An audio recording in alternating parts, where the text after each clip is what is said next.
ज्यादातर traders fail क्यों होते हैं? आज हम बात करेंगे उन 3 गलतियों की जो सबसे ज्यादा नुकसान कराती हैं और एसटीएच मेथड से उन्हें कैसे ठीक करें। पहली गलती, सिंगल सिग्नल एंट्री। एक कैंडल देखी, बिना ईएमए, वॉल्यूम या लोकेशन चेक किए ट्रेड ले लिया। दूसरी, स्टॉप लॉस नहीं लगाया या पोजीशन बहुत बड़ी रखी। तीसरी, स्ट्रक्चर इग्नोर करके सीधे 5 मिनट चार्ट पे कूद गए। एसटीएच मेथड इन तीनों को सीधे फिक्स करता है। मल्टीपल कंफर्मेशंस, सही पोजीशन साइजिंग और स्ट्रक्चर पहले, एग्जीक्यूशन बाद में। अब एक रियल बीटीसी चार्ट देखिए। 30 मिनट पे 38.2% कैंडल एक लोकेशन बनाती है। ये सिर्फ स्ट्रक्चर है, ट्रेड नहीं।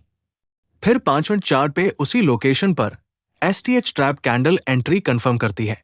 एंट्री के बाद प्राइस सीधे मार्क किए गए टारगेट तक जाता है। स्ट्रक्चर का लेवल ही एंट्री और टारगेट दोनों तय करता है। यही है गोल्डन इनसाइट।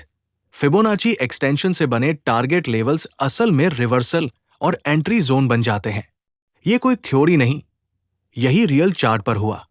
2 ईएमए, 2 अलग काम। 200 ईएमए बड़ी दिशा बताता है, इसके खिलाफ ट्रेड मत लीजिए। 20 ईएमए सही एंट्री टाइमिंग बताता है। पोजीशन साइजिंग कभी मत भूलिए। मैक्स रिस्क हमेशा अकाउंट का एक फिक्स % रखिए, रुपए में फिक्स मत कीजिए। और एक डेली लॉस लिमिट भी तय कीजिए, वरना कई छोटे स्टॉप आउट मिलकर एक बुरा दिन बना देंगे। एंट्री लेने से पहले पूरी चेकलिस्ट कंफर्म कीजिए।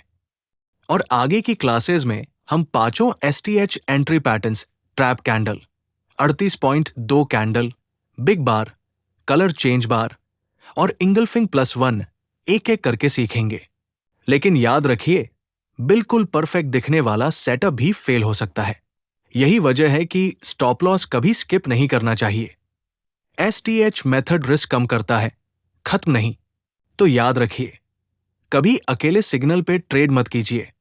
पहले स्ट्रक्चर देखिए, फिर एग्जीक्यूट कीजिए और पोजीशन साइजिंग हमेशा सही रखिए। ये कंटेंट सिर्फ शिक्षा के उद्देश्य से है, ये निवेश सलाह नहीं है। ट्रेडिंग में पूंजी खोने का जोखिम रहता है। कृपया सोच समझ कर और अपनी रिसर्च के साथ ही निर्णय लें। अगली क्लास में मिलेंगे एसटीएच ट्रैप कैंडल की पूरी डीप डाइव के साथ। तब तक के लिए वीडियो को सब्सक्राइब और शेयर करना मत भूलिए।